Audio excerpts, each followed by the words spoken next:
Hey, Dynamite show, everybody. Paul Fontaine, Jeff Hawkins on the Fight Game Media Network. Revolutions. Do we want to Revolutions on explain what's Sunday. going on right now as I get deluged with more idiots in my friggin' Twitter feed? Sure, yeah. Jeff didn't like the last segment of I didn't say Dynamite. it. I said it made Oh no yeah, sense. you're right. I'm sorry. You never even said you didn't like it. That's I didn't say I didn't like it. I said it made no logical sense. Shut up and go back and watch your WWE. It's like, what are you people? And it's just the dumbest ones too, and it's because they follow third world Robert over there. Shut up and enjoy the show. Well, you didn't say you didn't. Shut up and enjoy the show. Your parents inbred. You know, it's I hate wrestling fans sometimes. Not you all who are listening to this, but other. Oh no, all our fans are great, but this freaking show. I'm a little more kid gloves on this show than you are. And that's gonna be the weird thing is that I'm getting yelled at now on Twitter by, cool guy AEW 42 who says. I may get canceled after this show because I don't know, like not that's not what I mean. Like I don't mean like canceled, like like Kevin Spacey got canceled. I mean like or whatever. There's people like I mean people may not like me anymore because I didn't like this show. And we'll talk it through. And usually when I say I don't like a show, by the time we're done our review, I like it. And when I say a show's the best ever, by the time we're done our review, I've tempered my thoughts. So maybe that'll happen here. But I know what set them off. I said that they were booking for moments instead of logic. Oh, yeah, and that's true. They literally said it on TV. What a moment! Yeah. God. And it's a moment. No wonder advertisers. No, hold on. No, I gotta get this out of my system. No wonder advertisers hate wrestling fans because y'all are stupid. Not you listening. Not you listening. This is the general you. Yeah. I am so angry right now, but I'm trying to get in a better mood for this. So we sometimes start with like news of the week, but I have a feeling that we may get enough out of this show that we don't need to do that. I have a piece of news that relates to AEW though. Well, we also want to preview Revolution at the end of the show. So that freaking rundown that Excalibur did. Oh my God. Yeah, that was a lot. Well, it wasn't just a lot; it was all over the place. And even he was like, "Oh, we're gonna turbo the Revolution now," and it's like, I think he was getting this stuff thrown at him, like literally. Slow down. Anyways, what's your news? PW Insider today reported in a developing situation that could have quite a negative ripple effect on upcoming events, and I put in I think Forbidden Door. Yes, CMLL. The United States work visas for nearly 20 CMLL stars in Mexico are in the process of being canceled by the United States government. Once that happens, it could take months for new visas to go through the approval process and be issued. These include Volador Jr., Hechicero, Mascara Dorada, Blue Panther, all the people AEW's been building up for the last month. Yes, and far be it for me to say this. This sounds like something that Vince would do back in the day, like drop a dime on the. I mean, it doesn't have to be Vince. I mean, it doesn't have to be Vince. Nick Khan could do. Nick Khan would do. That's what I was thinking. I was thinking maybe somebody from the Fed dropped the dime, because to me, I thought Forbidden Door this year was going to be CMLL and AEW. That's what it was looking like for sure. I mean, because there's really no interest in New Japan.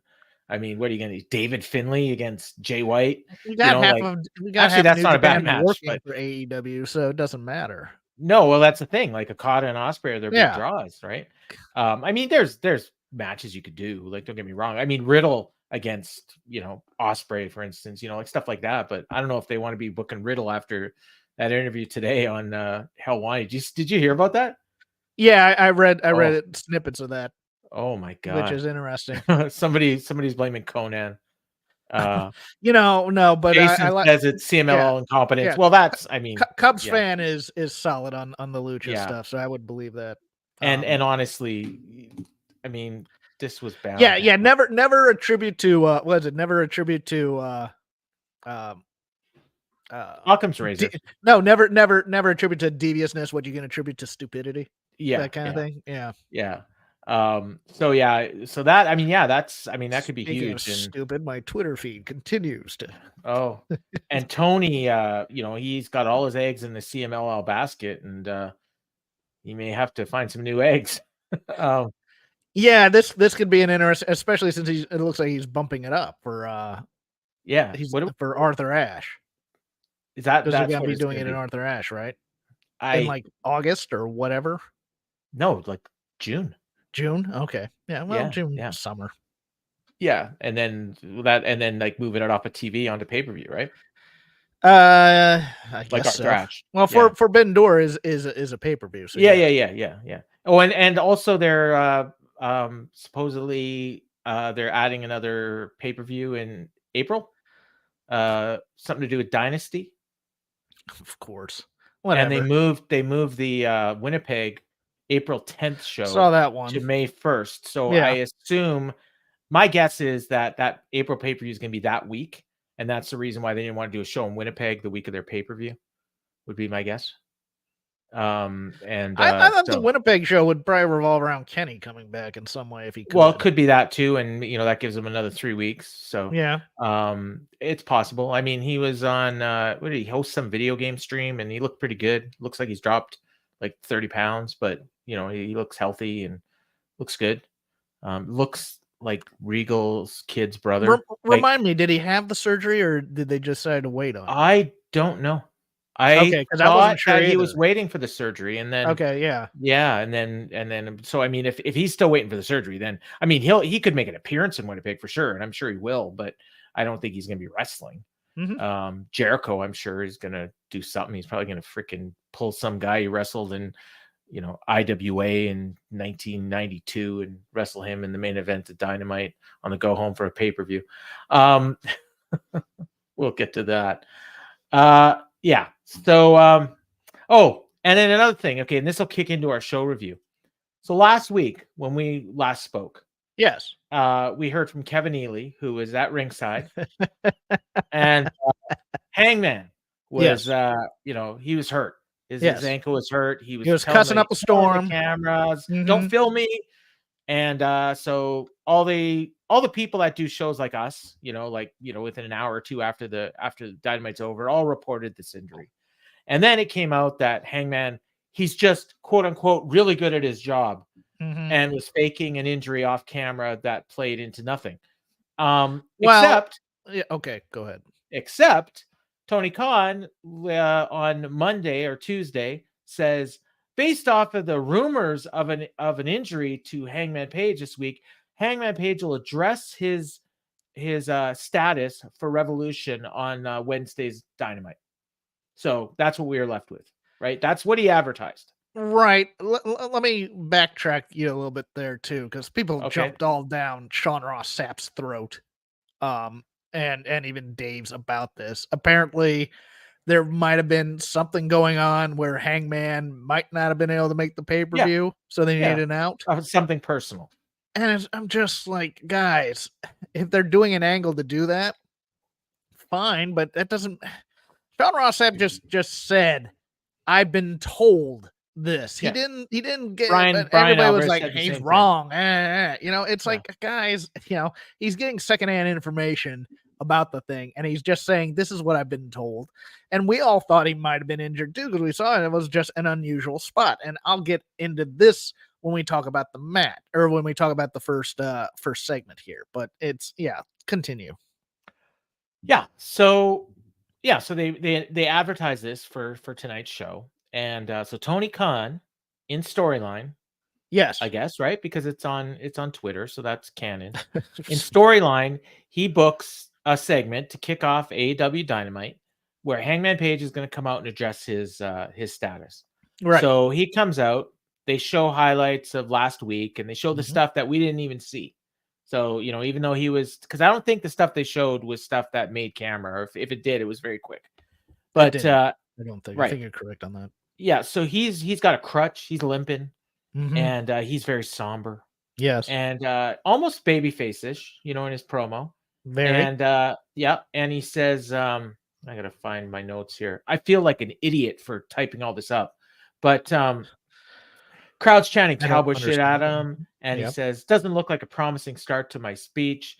I don't say this enough, so I'll say it. This was a new endeavor for my friends, this AEW wrestling, but it was a goal to me to make the most of what was laid out in front of me. Winning the World Championship in 2021 was the biggest accomplishment in my career." Everybody cheers.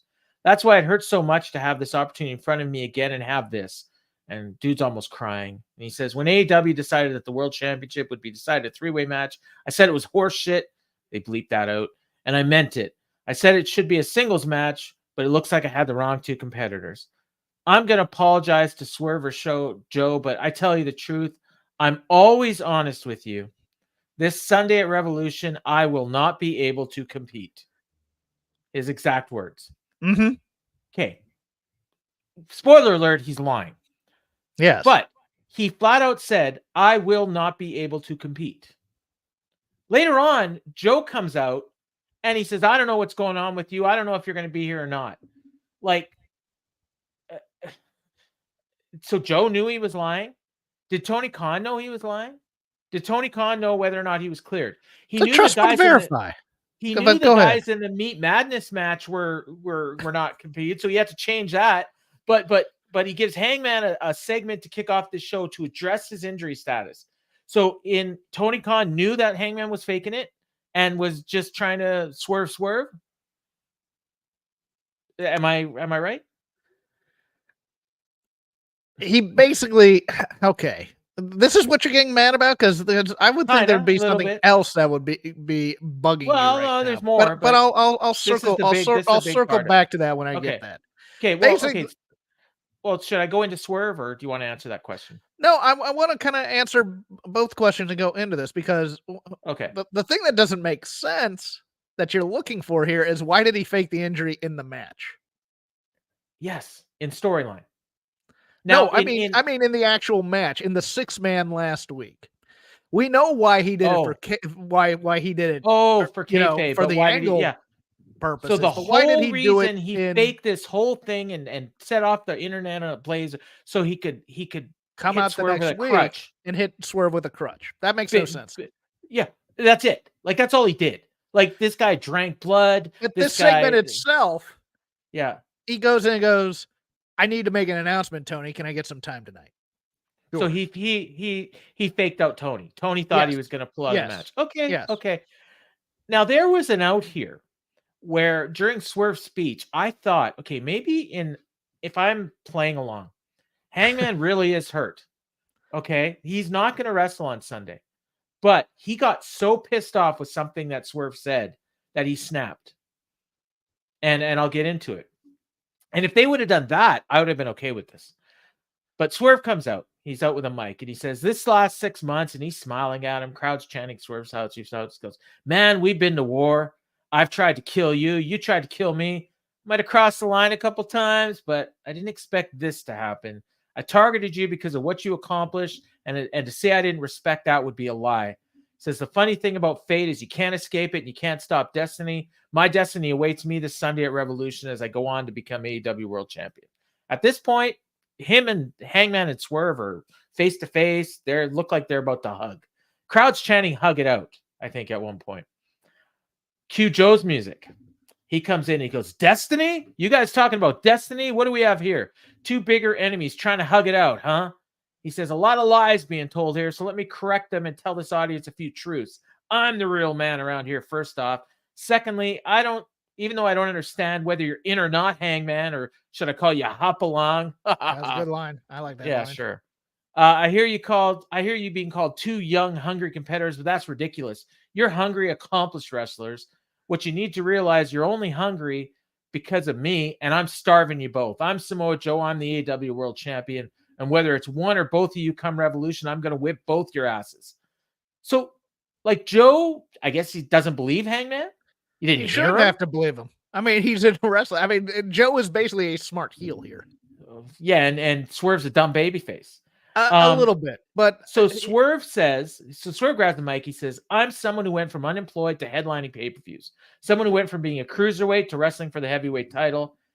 And this is where he says, "I broke into a man's home and threatened his infant child." And the camera flashed over to Hangman, and his facial expression changed when he said that. Mm-hmm. So to me, they could have used that and said, like, when he heard that, he snapped, and he's gonna. But then that maybe make him a babyface. I don't know, and they don't want him to be a babyface. You're overthinking this a little bit, but you're on a good track here. And let me go. Number one, I actually liked this segment in terms of execution. I hated it. In terms of the you said it was like a Russo like swerve, and I was just like, no, this is wrestling. This is what it does. The problem was somebody gave Swerve some bad notes because Hangman played it well. Hangman's the disingenuous babyface. He played his role to perfection because he's like, being very sad. Hey, I'm not gonna be able to make it to Greensboro, et cetera, et cetera. Swerve's problem was he went a little bit heelish in here. Instead of saying, hey, you know what? Bygones be bygones. I'm going to beat, he didn't, they were playing that line between Swerve still being. He could have even said, I'm going to beat Joe, and when you're ready, I'll defend against you. No, that's what I was getting at. He could have done that, but then people would have jumped on him for saying, well, he hates the guy. He's been a blood feud with him for 6 months. I get that too. So they're trying to toe that line of both, that he's both a babyface, but he's also a supreme, games master and whatever in terms of the heelishness that he was doing before, and not going so far away from the heelish stuff that you forget it and retconning it where it's like, I'm a babyface and now I'm completely good. They're doing that whole shade of gray thing, and it didn't work to me. I thought Hangman was great, and I thought Joe was great. I just thought Swerve was the missing thing here because he's obviously the babyface here. And he keeps referring to heel stuff he did. So it's like they're trying to make him a smart babyface by making him stupid in some way. So here's my bigger issue with this. We spent, I don't know how long this was, 15 minutes on an opening segment here and the main event of last week's show. Okay. For what? For build. What build? All they did to the three-way. No, because also Hangman could hit him with a crutch.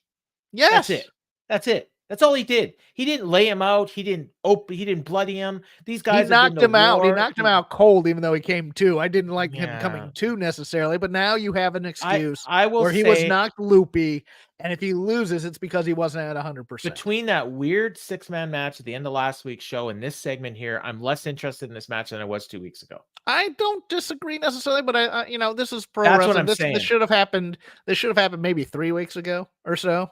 And then they just continue to build the three, and then they just continue to build the 3 people going in and stuff like that. I don't know. I'm less tough on it than you are. I'm okay with an attack. Professional wrestling. I don't think you needed to have a swerve if you I guess and has Hangman turned yet? Because I was told I think this is the official turn. I think this is it. Okay. Because last week when I questioned why he was teaming with 2 baby faces, I was told that I don't pay attention to the show and he's still a baby face. That's all right. Look, I'll give you some of my fans right now if you'd like. No, I'm good. Okay. I've read your comments. So he says, after he made that comment, he said, I'll take your title. You might want to go back to commentary and wearing a poncho again. It's funny that he said that because I just watched some matches from that WrestleMania. I laughed at that. I thought that was a good line. Yeah, but then you're also reminding your fans, that he was old. I mean, Joe was great here. I mean, Joe was the best part of this whole thing. He was because he's not an idiot. Yes. So he says, I'm on the verge of making history this Sunday at Revolution. I'll become AEW World Champion. And then in mid-sentence, that's where Hangman attacked him, and Joe smiled. The announcers all of a sudden churned on Hangman after they've been just behind him the whole time. He said he's faking it, and then Hangman screaming at him, "You will never have this championship." But the staging of this was good because they put a tight shot on Swerve, and there wasn't any of the WWE. No, you didn't you didn't see it coming from a mile away. Yeah, you didn't see it coming from a mile away. It was good. I liked it. Yeah, like I said, the attack was fine. The whole setup I thought was unnecessary. Okay. I thought they could have done they could have found another way for Hangman to lay out Swerve. That's all I'm saying. He could have walked out on that tag match last week. To me, that would have been better. He could have walked out on the tag match, left his 2 partners to face the 3 heels, and then attacked Swerve after the match. All right. You could have done that. And then done a promo this week to say, like, I don't even care. I don't want that title. All my goal is to make sure you don't get it. Like, because that's his goal. Like, I don't think he wants the title. Hangman. Like, that to me seems like, the character of Hangman Page doesn't even care about this title. All he cares about is making sure Swerve doesn't get it. Mm-hmm. And maybe I'm not paying attention to the show, but that's what I feel like. That's because you like WWE too much. Yeah. So they tell us that we're going to a promo with the Bucks, except they go to the parking lot and there's a limo arriving, and out gets Matt and Nick, and Nick's in a pink suit, pink hat, and Matt says, "You ready for work? Let's clock in." And then they walk into the building, and the camera's following them, and it's like, I'm wondering how long this is going to go. And then they just magically run into Renee. Oh, and this was earlier today, I think, is what they put up on the thing. And Renee walks them to Huntsville, says, ahead of your match with Sting and Darby, last time I saw you were having an interesting business meeting with Ric Flair. And Nick says, yeah, it went great. And he asks if Renee sees Sting. And then he says, as this is his final Dynamite appearance, we're just dying to thank him for his contributions to the company. And we want to do a little exit interview with them. And they bang their baseball bats. And then Nick asks the cameraman to follow them. And they leave, and they're going, Stinger, where are you? And this was a show-long thing where they'd keep coming back to them. And it was the Bucks trying to find Sting all night. Renee wearing one of Hardy's shirts. Yeah, I didn't write down what Renee was wearing. I didn't really. Looked like she was wearing chaps, but they were just jeans with holes in strategic places. Yeah. I like. Wasn't her best fashion night. That's all. I like. Know a lot about women's fashion, do you? I know what I like, and this wasn't it. I liked the staging of this. I like that she staged the interviews for when people come in to go to work. Yeah, I think that's kind of clever. I do. I thought that was kind of cool. And I like these kind of show long angle type things. It'd be better if they were with better actors, but true. But I'm taking it for what I can get. Okay, fair enough. Yeah, the show long thing is good because it reminds you that we're going to see Sting, and it's theoretically is going to keep you, because every time they go to the Bucks, you think, oh, maybe we're going to see Sting this segment. So you're gonna keep watching, because as I said in our little chat, there was a point in this show that I would have shut it off if I didn't have this show to do, or if I was just watching as a fan. But the only reason I was keeping, besides this show, is because of Sting, because I wanted to see Sting's last appearance. So, but if it wasn't for that, I would have shut it off at different points. So we got highlights of Bryan Danielson and Jun Akiyama, which happened on Collision for some reason. And I mean, the match was fine. It was okay. Yeah, it was fine. It wasn't. I hear.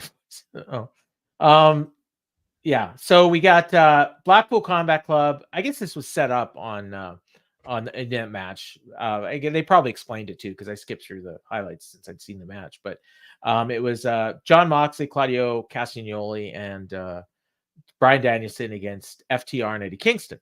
So yeah, after the Akiyama match, Danielson pretended to respect Akiyama, but then he low blowed him, and then Kingston didn't like that, and then it turned into the BCC attacking Kingston. FTR made the save, and that set up this match. So they had this match, and this is a 6-man match. All these guys are great.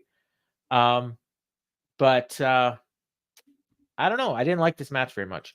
They went through 2 commercial breaks. The work was good. I'd say the best spots in the match were when Cash was, the babyface in peril, and then, he's great at that. And then he tags in Dax, and then they just redid the whole thing again, and Dax was the babyface in peril. So that stuff was good. I think that was all before the second break. After the second break, this match fell apart. And when I say it fell apart, I think it was by design.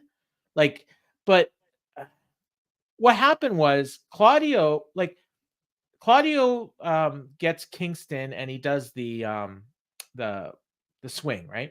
The giant swing. And then Danielson drop kicks him mid swing, and then he goes for the cover. And then the story of this thing was Danielson and Kingston kept trying to steal pins. Whenever they saw the other guy was down, they would just jump in and get a pin. But at this point, like we got Claudio and Eddie in there, and then Danielson does that drop kick, and then he does the pin, and I'm like, I have no idea who's legal. And then all of a sudden, everybody's in the ring, and they're all brawling, and they're all chopping, and they're doing these choreographed spots where, like, you know, all the BCC are doing, or no, it was Eddie and FTR are doing the Kawada chops, and then the BCC are doing the elbows of death, and they're just going back and forth, and they're doing all this choreographed shit. The ref is trying to get the non-legal guys out of the ring, and he's like going to each one.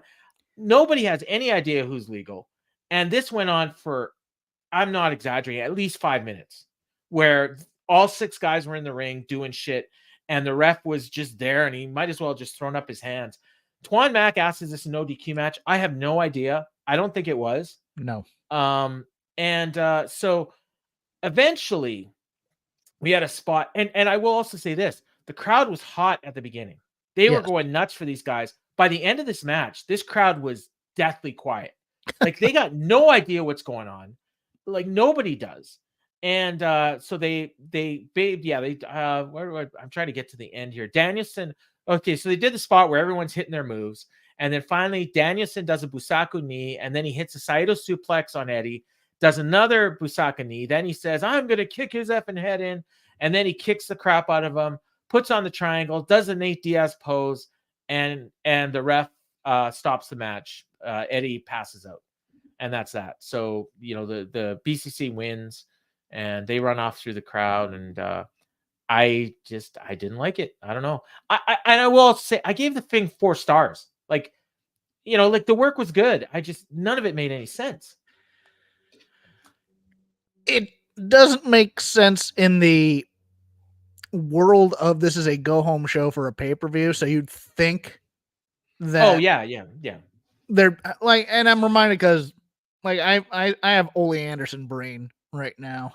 Oh yeah. R.I.P. Ole. And to me, you'd think the Blackpool Combat Club would target one of the guys and work on a body part or something to try and put him out of the match. Well, they kind of did that to me sounds like times. A little bit, but you know, I agree with. I think this match was a little too long. I think it was a little too cute with you know all 3 getting their moves and then all the heels get their moves and stuff. Yeah. I don't like that spot because I mean, look, if you had this in the wrestling of my youth, the baby faces all put on the figure 4 on the Horsemen, and this crowd goes wild. Instead, it's and now the heels, who aren't really heels because everybody cheers the Blackpool Combat Club, get to do their elbow thing too. And then it kind of turns into a WWE 6-man tag where everybody gets a big move to clear somebody out of the ring. Yeah. I'm with you a bit. I mean, but this is a general complaint I have about modern wrestling too, where that is like, I mean, that is a thing with modern wrestling. And we actually had this chat in the Discord because one of our younger guys, and I think he listens to this show. I'm not sure what his actual name is, but he's Cult of Squared Circle in the Discord. He's a young dude. I think he was born in the late 90s. And there was, I think Rhea Ripley had a tweet that she sent out. It was something about how she didn't like fans that boo when. This is I know what this is about. That's a bunch of people booed. Naya, what's her face? No, Alpha Academy girl. Oh yeah, Maxine. Yeah, and it's like, you know, how dare you do that when she's, you know, trying to improve, et cetera, et cetera. Yeah. And I'm just like, you know. But it's the new fans. Like they don't really boo baby faces and heels, or not even like who they like and who they don't like. They cheer like moves and you know, and this is awesome, and or you effed up. You know, we want tables. It's the ECW-fication of wrestling is what it's happening. It is like it started with ECW and then like it kind of continued into Ring of Honor now, and that's what AEW is built on. Yeah. And so now, I mean, and this brings you to like a match like Takeshita and Will Hobbs, where you got 2 heels, and they're going to go out there and have the match of the night, and everyone's going to cheer everything they do, and then they'll do whatever angle they're going to do. You know, Will probably turn babyface, but I mean, at this point, they're both heels. Yeah, love Will. There's a lot of this weird stuff tonight where it's just like they're trying to toe the line because people like people, and so people don't cheer baby faces and don't boo heels. They cheer who they like and they boo cheer who they don't like. Quote unquote good wrestlers and they boo bad wrestlers type of a thing. Yeah. Now, if you can get a guy like Hangman, they can actually get him booed, even though secretly people probably like him because of but I'll bet you anything in that match they're going to be cheering him.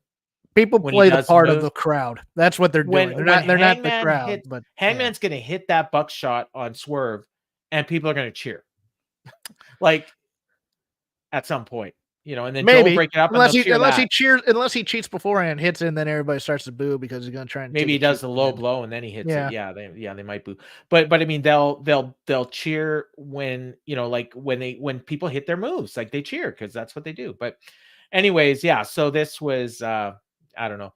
And then Danielson, he wouldn't release the hold after the bell. And then he finally did. And then he said to the camera, Sunday, Eddie, your ass is getting choked out. And then left through the crowd. So, I mean, I thought it would have been more dramatic if Eddie had, if the ref had stopped it during the kicks to the face. Yeah, they could have done that. But then he, Danielson got his thing. I think they really laid it on thick because Eddie's probably beating him. That's why I'm figuring too, but still at the same time, it's just like I think it's but I'm looking for what gets more heat. Yeah, and the thing is, this is more of a cute thing that Danielson does to the audience type of a thing, where it's like, now I'm gonna play heel for a little while, that kind of thing, and you're just like, okay, And he doesn't do that. I'm gonna kick his. He doesn't say fucking head in anymore. He just says head in because it's now PG. Yeah, because they're bleeping everything now. They those AEW WBD people, they don't like this TV-14 stuff anymore. They showed some highlights of Chris Jericho from very early in his career facing Atlantis in CMLL, and that's setting up a match for later tonight with Atlantis' son, Atlantis Jr. For some reason, I don't know why, but I guess it's a match Jericho wanted, and in fact, that's what they said. And then they went to an interview with Renee Paquette and with Jericho, and he's wearing his old Corazon de Leon jacket, leather jacket. And she asked him about the match, and he says, 30 years ago, when I first started wrestling in Mexico, I got thrown in the deep end very quickly. I got put in with legends like Bestia, Negro Casas, Atlantis. He mentioned a few other names. But he says, I requested a match with Atlantis Jr. to replay the favor.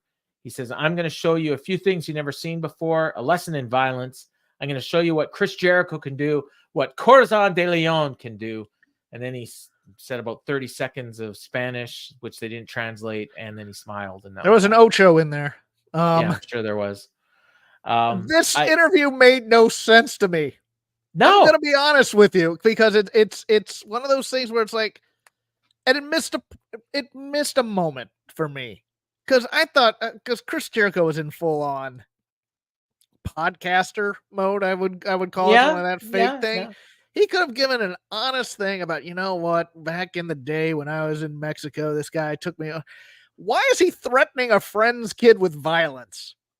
I don't know. Like, this is what I don't understand. This should have been babyface versus babyface, and this came off so heelish to me that I went, what is Jericho doing? And then when they did the match, both guys were heels. Yes. Oh, this made no sense whatsoever to me. I'm just kind of like going, okay. Yeah, like, I respect you so much. Why is he not saying, you know what, when and Atlantis asked, for his first match in the States, even if it's not, we'll say it is, wrestle his son, and I would be honored to wrestle Atlantis Jr., the son of my former tag team partner in CMLL. Or he could have went the other way and said, this guy treated me like crap when I was young, and now I'm going to pay his son back. Well, see, no, you can't, because he just turned babyface, a while ago. I mean, you don't want to make him Orndorff, or he's just going. So then, why did he pull his mask off 10 seconds into the match? Again, you are bringing up salient points. Yeah, that apparently Twitter hates me for. Oh now. My God. I haven't even looked back, but I'm sure I have about 60 mentions now, and I don't care anymore. Yeah. But yes, I thought this should have been straight ahead. It's an honor. We're going to go in there. We're going to have a match, and I'm not going to take it easy. And I'm not going to take it easy on you. And I'm going to, I'm, just because you're the son of my former tag team partner. And then at the end of the night, we'll shake hands. That kind of promo. What I call the Brad Armstrong promo. Yeah, that's all Brad Armstrong ever did for a promo. Really was, hey, I just want to have a good competition. And at the end, we'll shake hands. Whatever. Just that's what I wanted. I wanted honest Chris Jericho. I wanted him being, thankful for his career and somebody who meant so much to it being at that arena that night. And I get to now wrestle his son, much like Atlantis took me under his wing. I'm going to now take his son under my wing and show him a few things in the ring. That's all he had to do. And instead it's, I'm going to show you violence. Yeah. I'm going to beat the crap out of your kid, Atlantis. In front of you. In front of you. Yeah. They didn't even actually point out that he was going to be at ringside. I thought they should actually mention that, but I don't know. So we go to commercial. I'm sorry, this made me more mad than anything on the show, to be honest. Oh, really? It was the Jericho thing. Yeah. Now there's a lot. So so we go to break, we come back, and Tony Schiavone's in the ring, and Excalibur's like joking with him in the headset, and I didn't really see the point of that. He's like, I don't care what anybody says. I think Schiavone's a great guy. Whatever. But he says, there's great wrestlers all over the world. Many of them are coming right here to AEW, but none is bigger and better and more exciting than Will Ospreay. And he calls him down to the ring. Fans go nuts. He hugs Tony. He's all smiling. And Tony says, Will Ospreay is all elite. And then he says, how you doing, Huntsville, you cheeky scalawags? And he says, thank you very much for this reception. He says, I told you in November that I had obligations to fulfill. Well, my obligations with New Japan Pro Wrestling are all done. So I took myself to Vegas for 10 days. I got pissed with the missus. It was great. He's just in his glory. And then he said, Delta lost my bags, but they found them. And he said, so I'm here now. He says, I look like Kermit the Frog on leg day, because he's dressed in all green. And he says, I'm here for explanation, Paul. Appreciate that. He says, I'm here for full-time work. I'm all elite, bruv. And fans are chanting Ospreay. And he says, but some of you are forgetting, this isn't my first rodeo here. My first pay-per-view match, I beat Orange Cassidy. I went over to Canada. I beat Kenny Omega in front of 13,000 of his own countrymen. I pinned the very first AEW World Champion, Chris Jericho, in front of 80,000 fans at Wembley. So make no mistake, the territory might be different, but I'm rolling with the Callis family and everything's running smoothly. What? I don't know. And the fans cheered that. Hey, remember I beat 3 of your favorites, and I'm a member of one of the big heel stables here at AEW. Ospreay. Yeah. So cue Callis. Callis comes out. No, hold on. We can't move on. Who approved this promo? That's what I want to know. Will Ospreay did. Hey, remember when I beat Orange Cassidy, who's going to be on here later wrestling? Your big baby face champion. Remember I beat Chris Jericho? He's wrestling the main event. Chris Jericho. Remember I beat Kenny Omega? Yeah. Oh, and I'm a member of the Callis family. Let's give it up for Don. I'm rolling with the Callis family, and everything's running smoothly. So out comes Callis, and Taz puts over his entrance music. And he's out there with Hobbs and Takeshita. Everyone's smiling. They all hug. So Ospreay hugs Callis. He hugs Hobbs, but he kind of gives Takeshita the side eye. And Callis says, there's nothing more I like than a Don Callis family reunion. Ospreay's got this big smile on his face.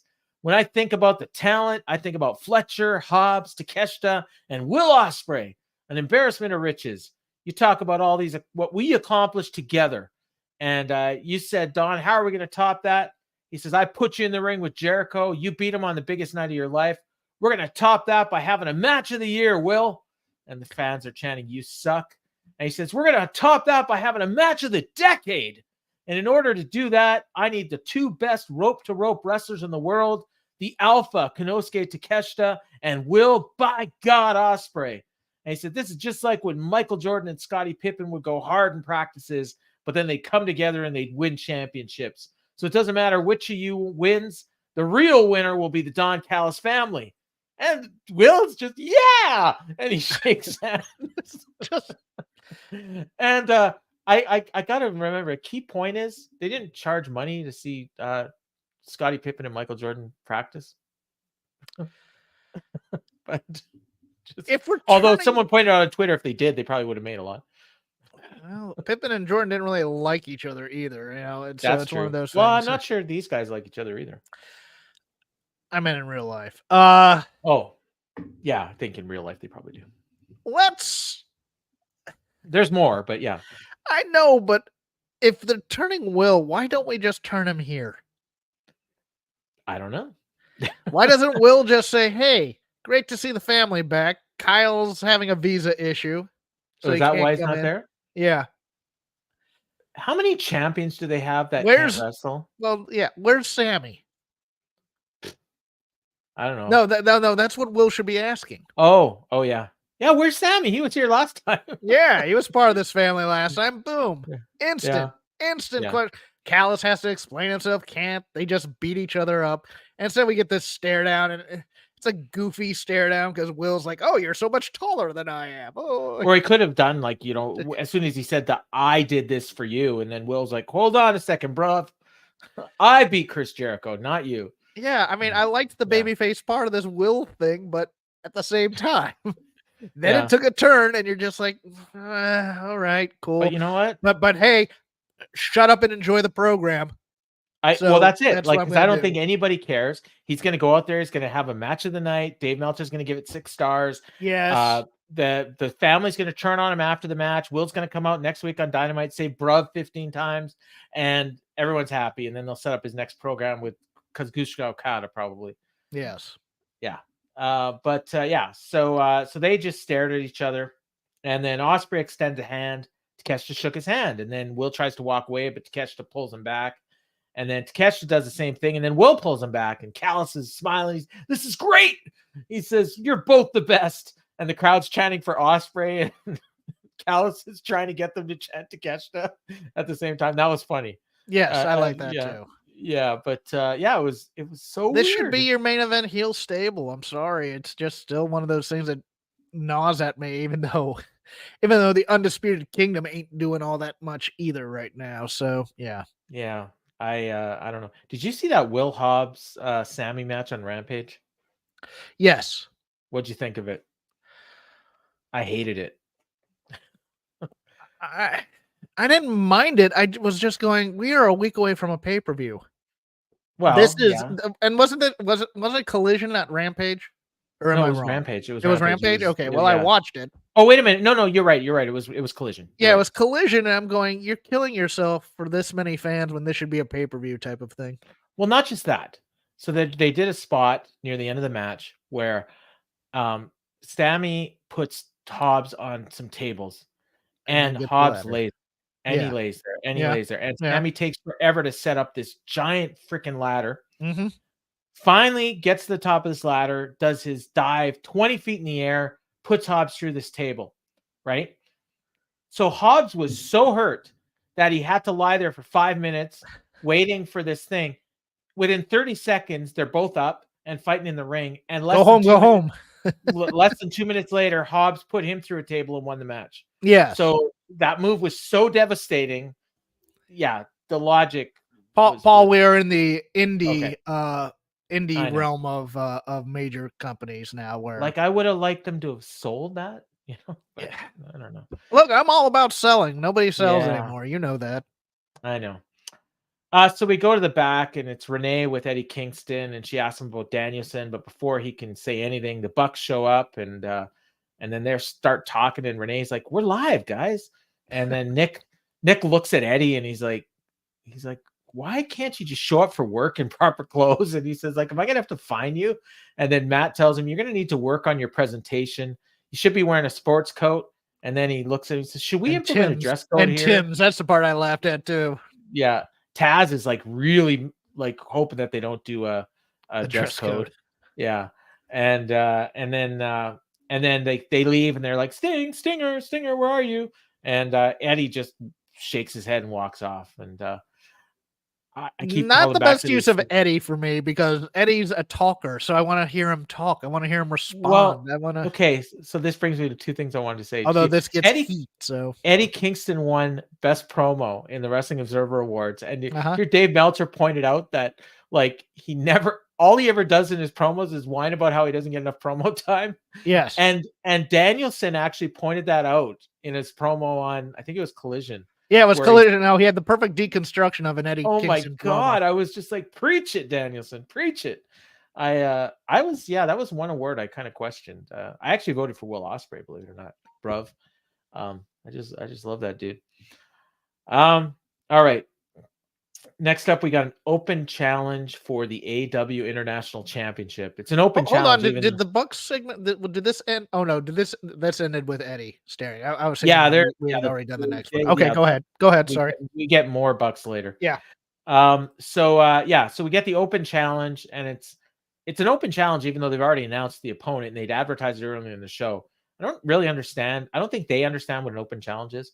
But anyways, it was Orange Cassidy against Nick Wayne for some reason. And here's what means we're gonna book what we're gonna book. Yeah, and you're gonna like it. And you're gonna like it. Yeah. Tony mentioned the death of Ole Anderson. He says we're heartbroken. He also mentioned Soul Train Mike Jones, aka Virgil. Yep. And Taz agreed. Excalibur said send their best to their family and friends. So Nick was out there with Mother Wayne, Killswitch, and Christian. Did you see them at ringside? Mother Wayne is like a head taller than either of them two. He's also wearing like angle heels though too. Yeah, but it was a really weird visual. So I thought that was weird. But eventually Christian got involved. He pushed Cassidy off the top rope, and the ref didn't see it, but he kicked them all out anyways. And they went through a break. They come back from the break, and the crowd was dead. So that tells me they weren't too into this match. And I would say it was borderline an enhancement match for Orange Cassidy. Nick Wayne didn't get a ton of offense in. Orange Cassidy hit all his moves. He did get one reversal that they did, but Nick Wayne didn't even get to try his his Wayne's World. But he did hit a dragon suplex at one point. And then out came so the Kingdom showed up. They distracted, and that's when he hit the dragon suplex. But then out come Trent and Rocky, and they started brawling with the Kingdom. So I assumed at this point, if they haven't announced it yet, they're going to announce an ROH tag team title match, either for the pay-per-view or for the pre-show. It's going to be the Kingdom against Trent and Rocky, is what I'm assuming. Wayne removed the top turnbuckle pad. Not exactly sure why, because it didn't play into anything. Out comes Daniel Garcia, and that distracted Nick Wayne, and Orange Cassidy hit his orange punch and got the win. That's fine. I think I might have liked Daniel Garcia to have run off Christian and company. Yeah, just to plug that on the Go Home show, but I assume they're probably gonna do that on Collision. But they had already been kicked out, so they weren't there. No, that's true. No, this was fine. Yeah, it was cromulent. And there was too much There's all night. There's too much shenanigans going on at ringside. It felt very Connecticut. Another reason I hated this show. And actually, Connecticut doesn't do it as much anymore. All right. All right. Shut up and enjoy your show, Jeff. All right, cool. Back to Renee with the Bang Bang Scissor Gang, or Scissors Gang, as Dave Meltzer calls them. So you talked about their big win on Collision, and you're starting to gel as a group. And Jay says, "Yeah, we are gelling." And he says, "I was apprehensive at first, but we had our wires crossed, but I'm all in now."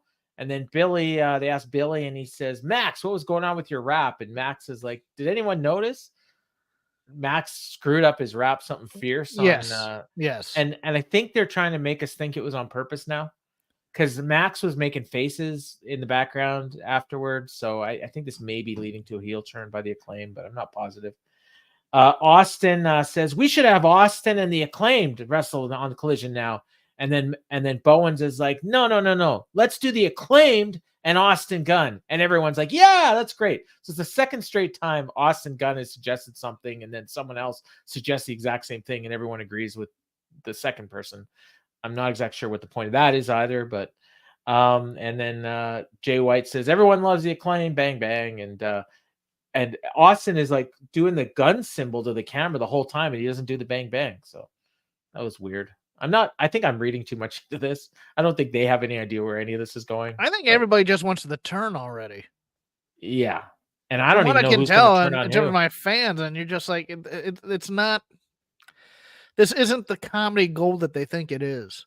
Not even close. I actually think, I don't mind them too. I think the thing is, you know what's really missing? It's missing Juice Robinson. Yes. I think we may end up with Max Caster and the Guns as a team out of all this. Okay.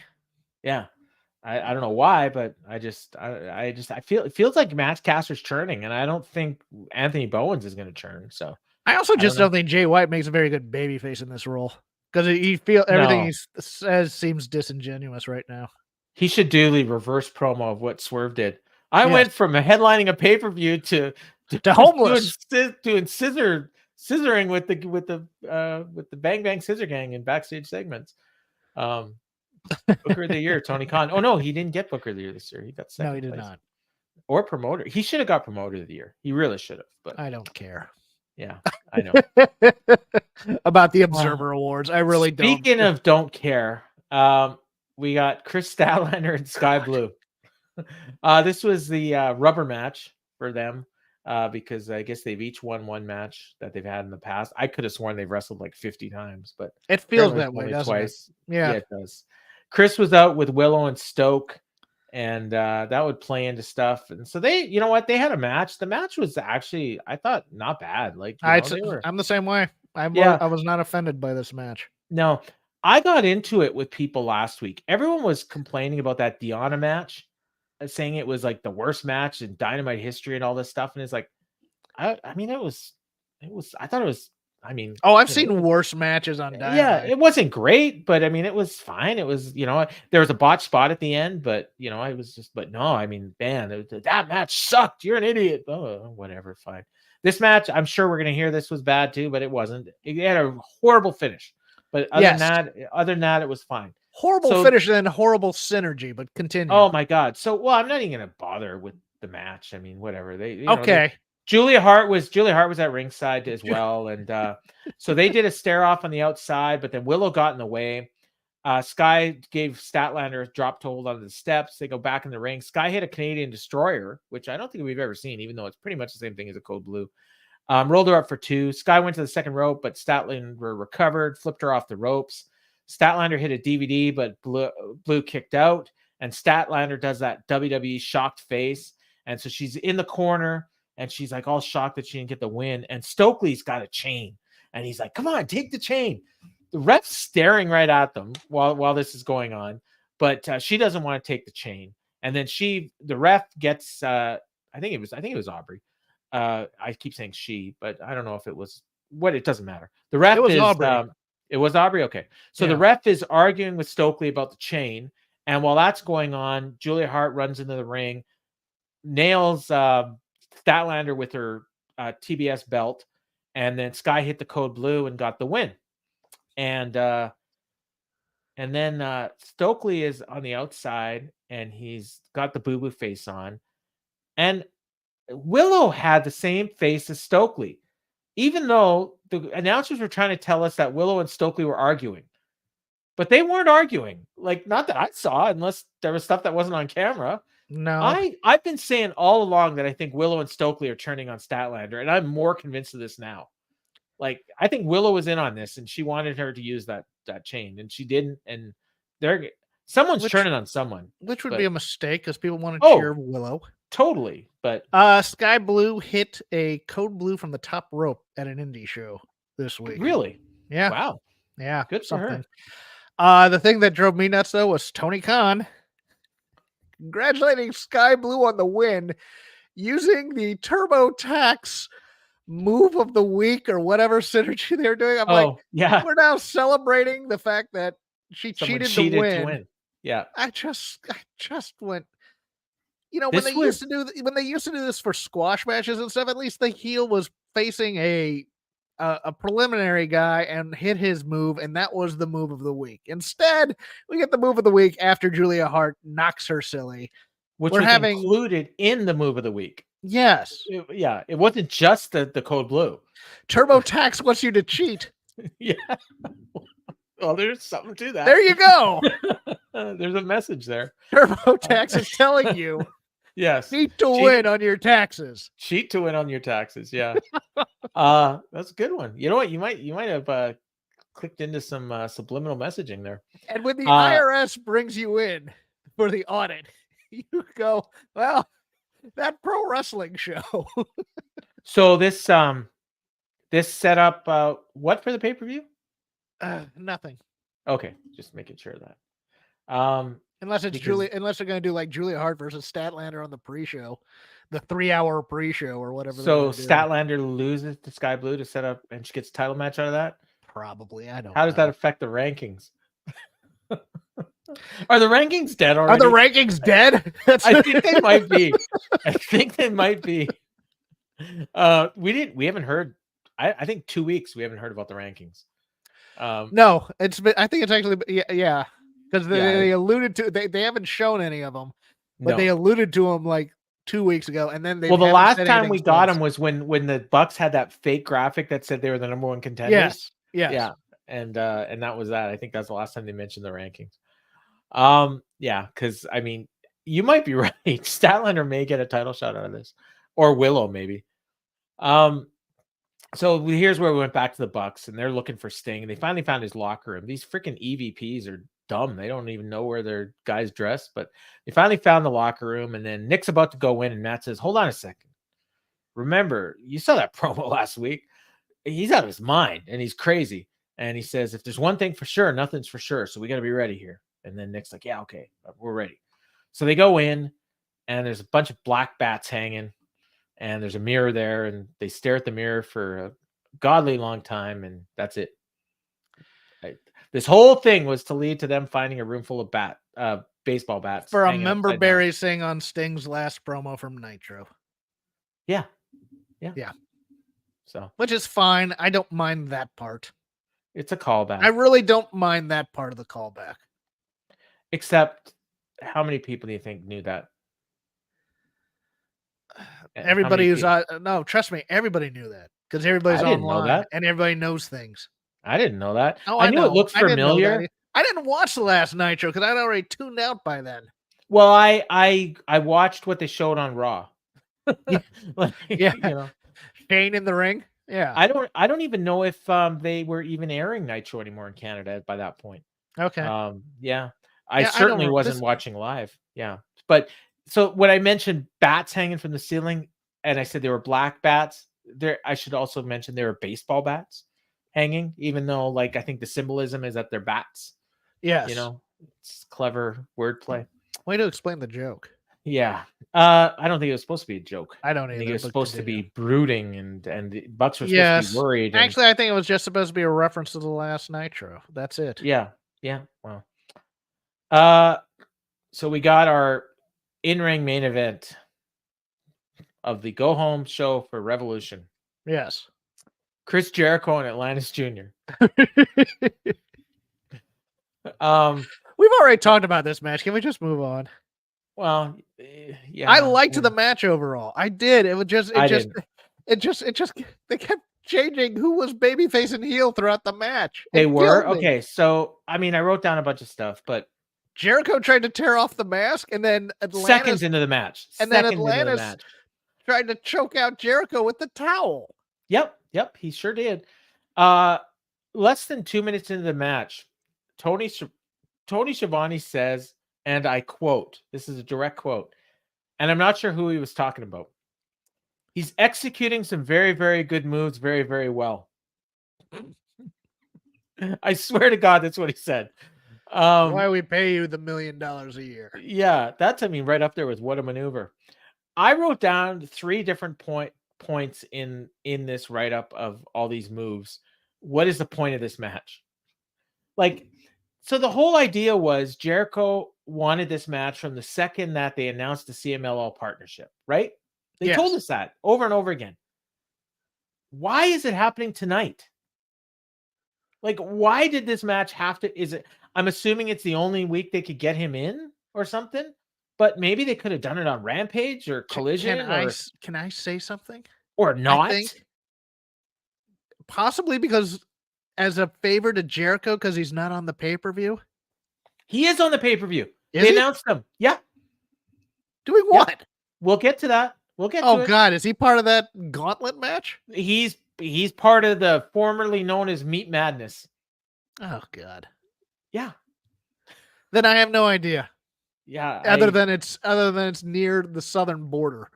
And so maybe it would be Birmingham, Alabama is close to Mexico? I don't know. I don't know my geography, but I don't think know you're wrong. Alabama geography, to be honest with you. So let me take a look. Okay.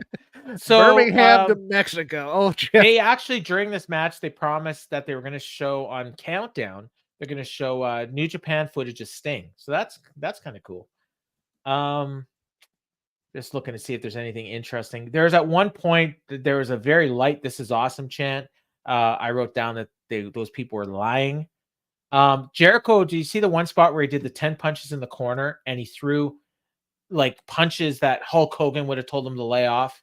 Yes. Like those punches were like, yeah. Oh my God. And then, yeah, they did the spot. We've now become AEW is now in some ways, while they're trying to quote unquote regroup and get all this talent that they're going to sign in for this new push for number one or whatever. It's become a vanity fed for the legends right now. Oh yeah. You think?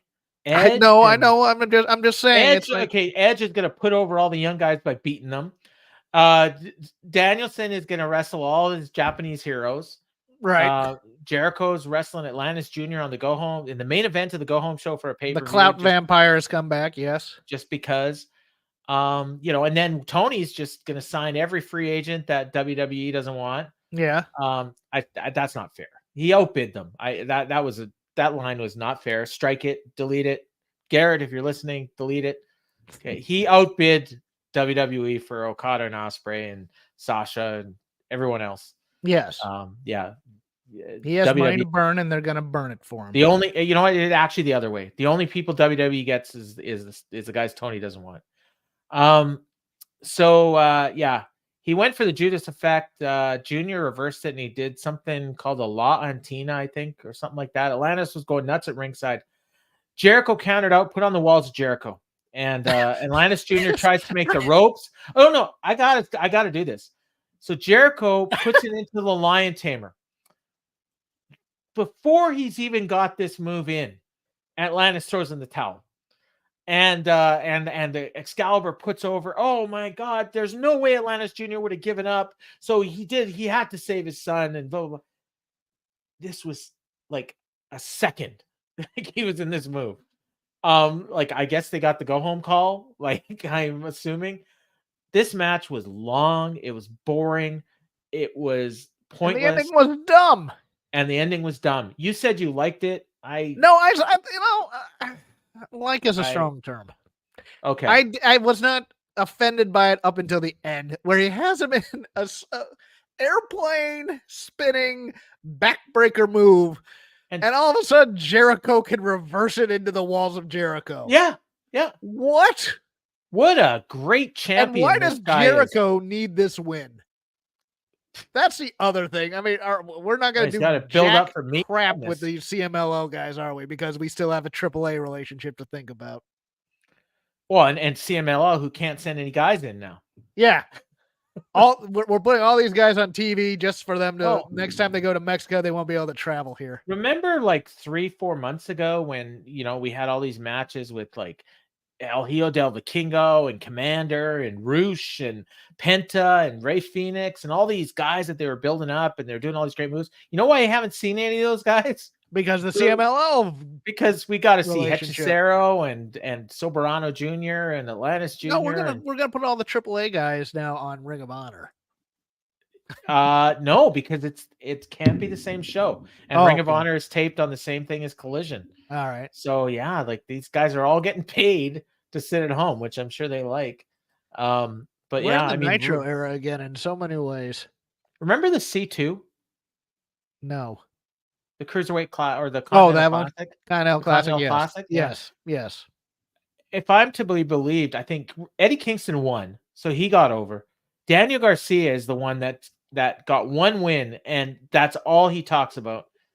Everyone else in that tournament might as well not even existed. Roosh got a bunch of wins. We haven't seen him. Andrade is over in WWE. Doing promos. What am I going to be now? It's like Brody King is, he's around, but he got wins. Yeah, he's doing this House of Black garbage. but like I don't know what, but yeah, the Daniel Garcia got one win and it changed his life. Yes. Yeah. So Atlantis checked on Junior after the match, and man, I got to say this: Atlantis Junior sold that. Atlantis Junior was selling like an Academy Award winner here. Yeah. Not even. I'll even go. Did you think he was going to low blow Jericho? Al Pacino was saying you're laying it on a bit thick, Atlantis Junior. Did you think he was? Did you think he was going to low blow him? Like it should look like they turn on him. I thought the two of them were going to beat him down. Yeah, that's what it felt like. But no, Jericho helps them all up. The crowd gave polite applause. Jericho Atlantis. Hey, we both cheated on each other. Good game. Good game, yeah.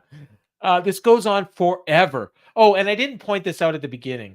I'm hating this show more than I almost tweeted out at the beginning, what's up with this Jericho entrance? But I knew better because he didn't come out to Judas. He came out to some weird, I think it was White Zombie. Yeah. That's White Zombie. Kids. And White Zombie's playing after this match forever. And these guys are in the ring forever. Yeah, it felt like Angle was coming. And I thought like maybe the CMLL guys will invade and beat him down or something. Nope. Well, maybe they were supposed to, but their visas didn't clear. So Excalibur mentioned that we got a huge weekend coming up, and then he starts his rundown.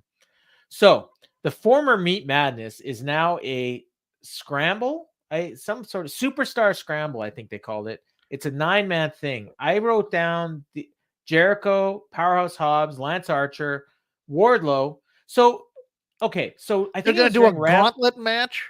No, I think it's just a scramble. A scramble is everybody in the ring at the same time, right? Oh, thank you. No, you're correct. I was trying to figure out what a scramble was. So it was either Rampage or Collision. They put up a graphic for Meat Madness.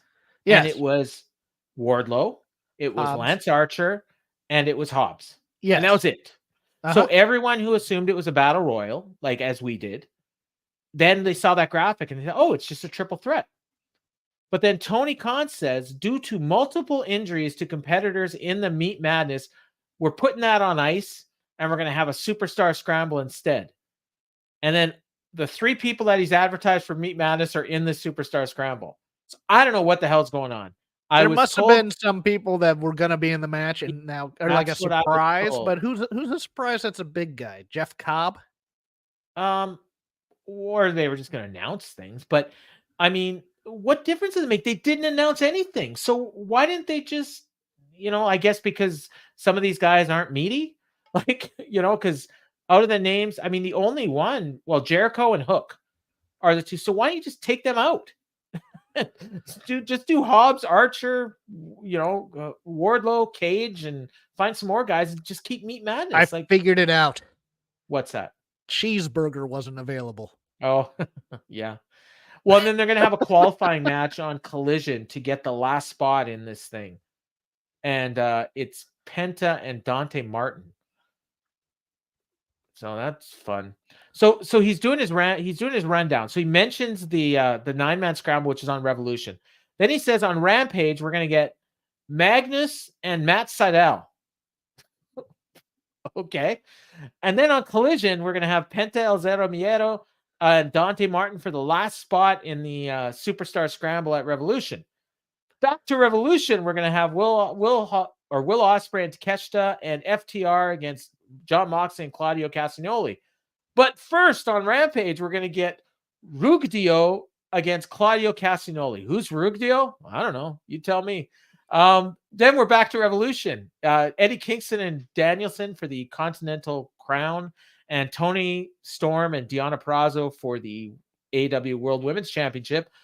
But first on Collision, we're going to hear from Tony and Deonna. Then back to Revolution. Like he's going over this. Like, and there's an 8-man tag in there that is the most random thing I've ever seen.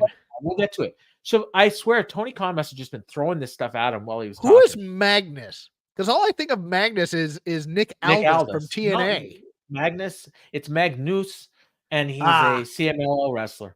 Thank you. He was on the recent Fantastica Mania tour. I've seen him a few times. He's not bad. He's what you would expect. I'm sure he's good. It's just one of those things where it's like, you're going to get Magnus versus against Matt Sydal for some reason. Oh.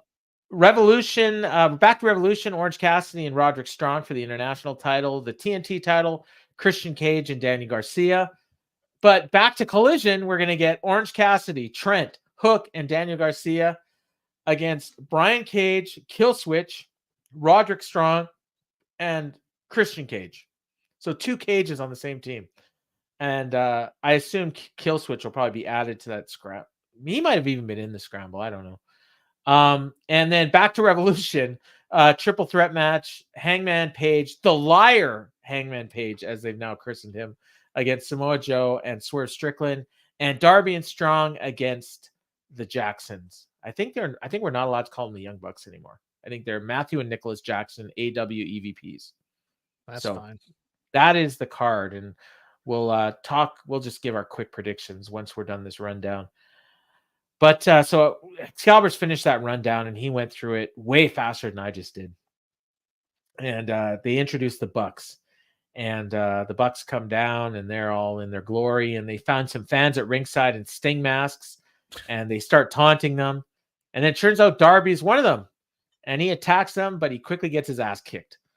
Yes. What a babyface. Yes. Now continue through this whole thing. So Excalibur asked, "Where's Sting?" And I wrote down, they've been advertising him all night. There's 4 minutes left in the show. Where is Sting? And Matt's choking out Darby with a bat, and they set up the EVP trigger. So I figure, okay, Sting's going to make his save. Nope, they just hit it. And then the crowd is hating this. They're booing. Matt attacks him with the bat. Nick's celebrating. Crowd's booing. And it looks like we're just waiting for Sting. And Matt starts calling him out. But instead, we get Ric Flair. And he does his whole entrance. And keep in mind, like we're at the top of the hour at this point. And he wanders out to the ring. He's smiling, does his strut. People are wooing. Taking his sweet-ass time getting that ring. Yeah. Bucks are still attacking Darby. Rick threw off his jacket. And he's dressed like Will was you earlier. Might call this a run-in. I call this a shuffle-in. He's Kermit the Frog that wasn't on leg day. And he's wearing green shirt and slacks. And Rick took a bat from Matt Jackson, and they're all like, yeah, hit him. But instead, he poked Nick in the eyes, and he punched Matt, and they sold it comically. But then Nick low-blowed Flair, and they start attacking Flair. Fans are chanting for Sting. Nick Jackson celebrating. And then finally, Sting's music hits. So the Jacksons are all ready. They go up on the stage. They got their bats. They're waiting, and they're waiting, and they're waiting. And the crowd, like the camera is like focused on them, like, so the camera is on top of the ramp, and so you can see the ring in the background, and you figure, okay, Sting's going to come out from the crowd, or he's going to come under the ring or something. And then all of a sudden they shoot to the sky, and Sting's up in the rafters. So it's a callback to WCW, and he descends from the rafters, and the fans are going nuts, and the Bucks are still waiting. And then eventually they turn around and they see him, and they're all scared. But like, what difference does it make? He could have come in through the ramp. It's 2-on-1. Yeah, and then he comes out, and Darby's come to by this time because it took forever. And Sting intercepted with the bats, and he beat on them with their own bats. Darby did a coffin drop. Fans are chanting Sting. He gave Nick Jackson a death drop, and then Rick came to, and the Bucks just walked away. So let's play a game here. If this were real. Yes. Your plan. All right, Darby, you're going to go in this crowd and you're going to wear a Sting mask with these other guys, and they're going to make fun of you for wearing the Sting mask. And then you're going to take the Sting mask off, and you're going to get the crap beat out of you for a while. But don't worry, Ric Flair's backing you up. Because obviously when they have you on the ropes, they're going to call out Flair to do something to you. And then Flair's going to come in and save the... No? Okay. They're probably going to beat the crap out of him. And Darby's probably listening to this plan and go, okay, when do you come down and even the odds? Oh, I'm glad you asked.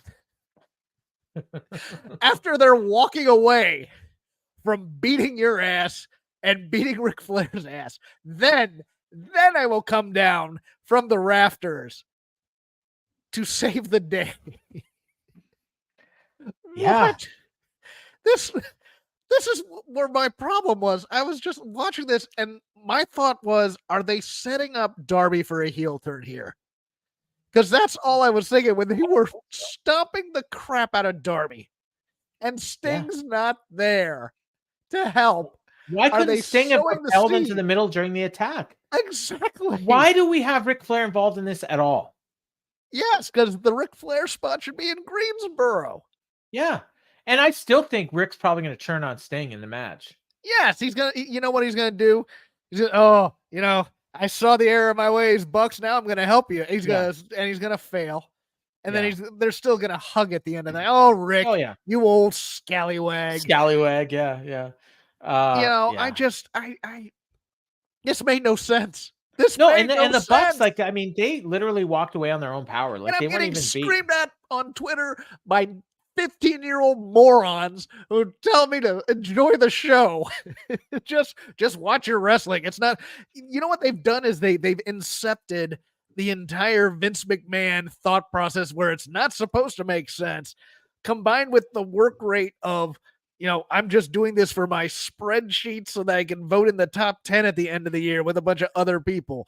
It's the worst of both worlds for me, Paul. That's my problem here. It's like, I'm watching this, I'm going, if this were a fight, look, I wanted to see Darby and Sting getting into a fight with the Bucks and getting separated and going, okay, we're going to wait until the end, and I'd be hyped for this pay-per-view. And instead, what I got was, hey, remember Nitro? Or, again, you could have just had, like, Darby gets attacked, and then Sting could have repelled from the rafters right then. Yes. Yeah. You know, but he needed the room to land is the problem here. So they had to clear everybody out so he could land safely. Or while we're waiting for Flair, like, Flair comes out and he's supposed to be coming down there to hinder him, and we know Sting's in the arena, so there's no sense of urgency from Flair. He's just standing, and then he starts to do the strut, and he stops, and then he just shuffles like you know what? he's shuffling down to the ring. I just thought of something that would have made this so much better. I think. You know that last scene with the Bucks where they saw his room and they opened the door and they went in and they saw the bats hanging, and it was just a nice visual for the Nitro. For anybody that remembered. So Matt and Nick do that little speech and they say, oh, how worried they are. Why don't they barricade the door so that Sting can't get out? And make the crowd angry that they don't get to see Sting for the last time. Why Sting didn't come out right away, but then he's actually in the rafters. And that's also a callback to a Clash of Champions where they locked Sting in a room. I would have minded that. Yeah, like at least that would have, because then you would have been one. Maybe Sting isn't going to come out. The announcers could have said, oh, Sting was scheduled, but the Bucks locked him in his room. Oh, we got the doubt thing now with him and Darby too. Okay, I can dig that. No, well, not Darby. Like Darby, Darby knows Flair locked him in the room. There you go. But Darby knows where Sting is. Like, so we don't have any doubt with Darby and Sting. Like Darby, Sting told Darby, you hang out at ringside and get your ass kicked. Don't worry, I'll show up. I locked Sting in the room so I could take on the Bucks by myself, said Flair. And then he just beat the crap out of him. No, I just this you know what this was? This was somebody in a room. If this is a writer's pitch meeting, going, wouldn't it be cool if we reference this? And wouldn't it be cool if we reference that? And wouldn't it be cool if we and then everybody in the room's going, yeah, that'll make people excited and people will clap and things like that. And it's like, yeah, but it's not making any sense for the story here, guys. I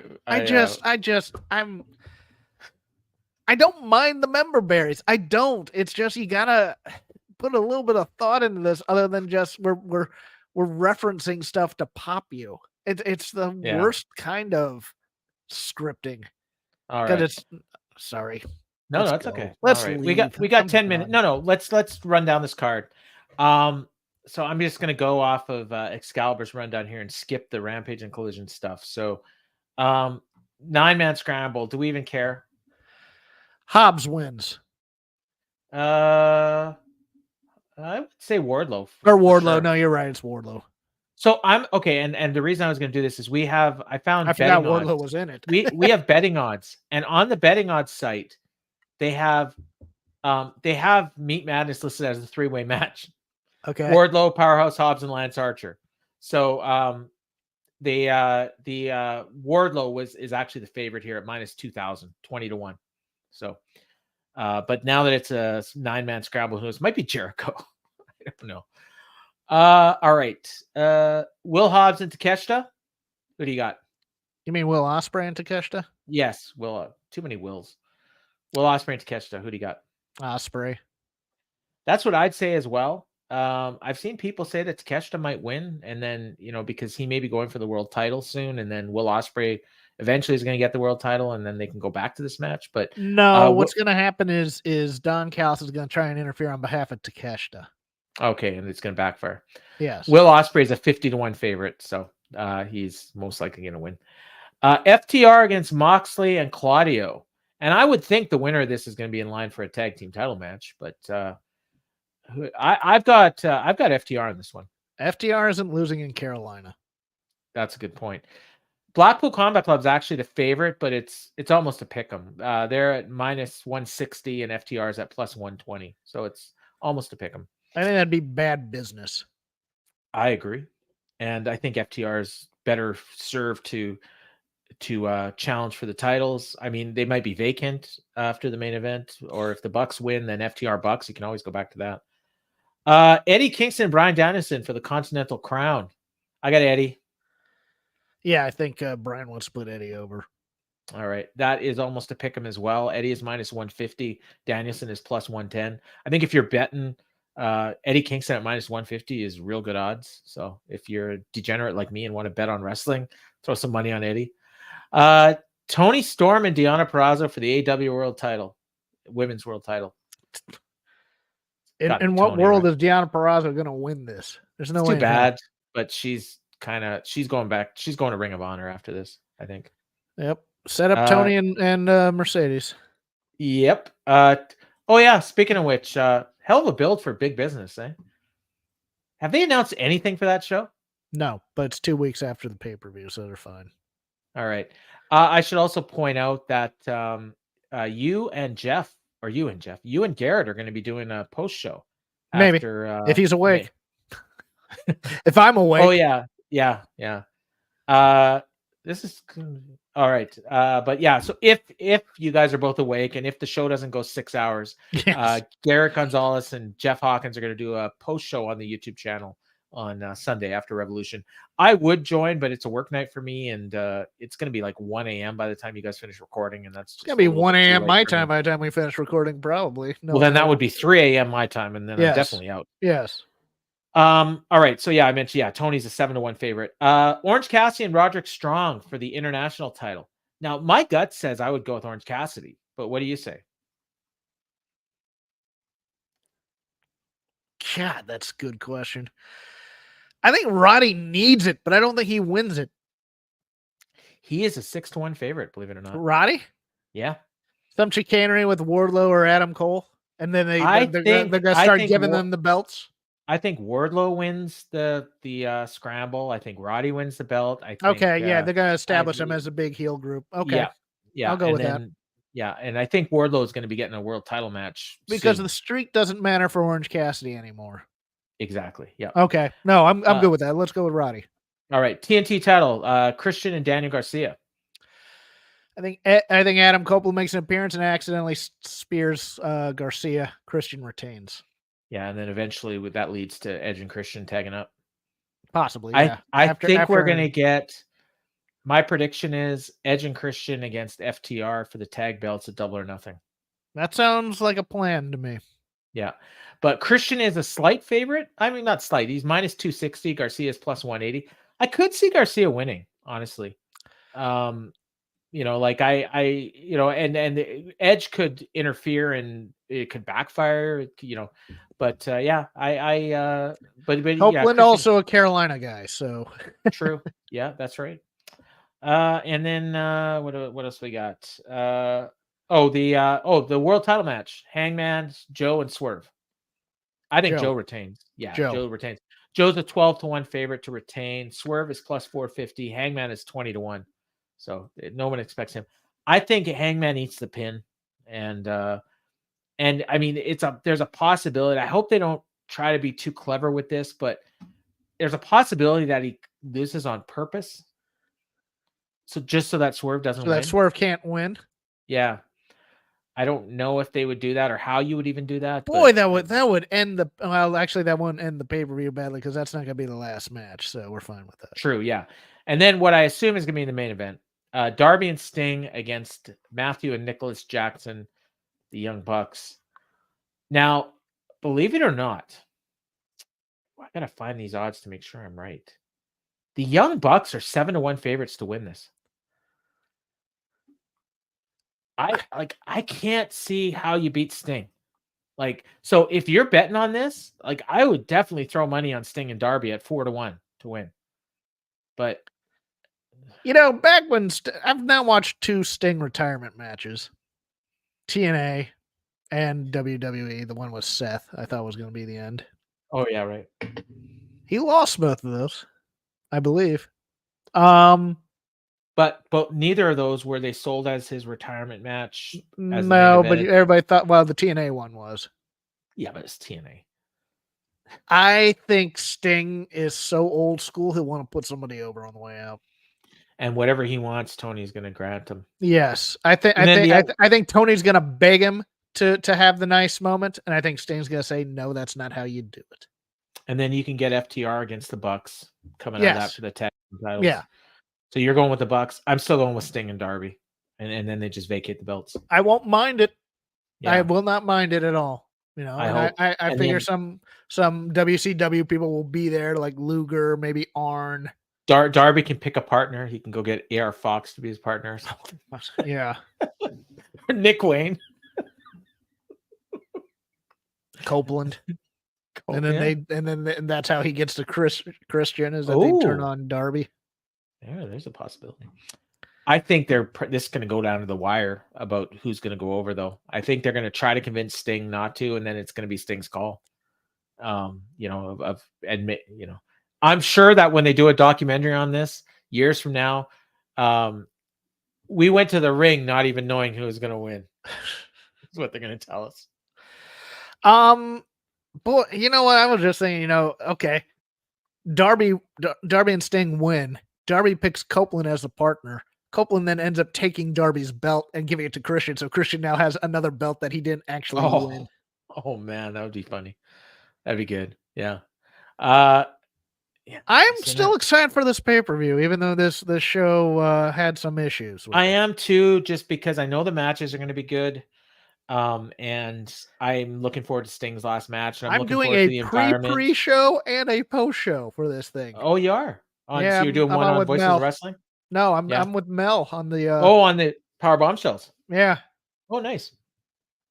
I mean, if I'm not too tired, maybe I'll join you guys, but I may be too tired. I get it.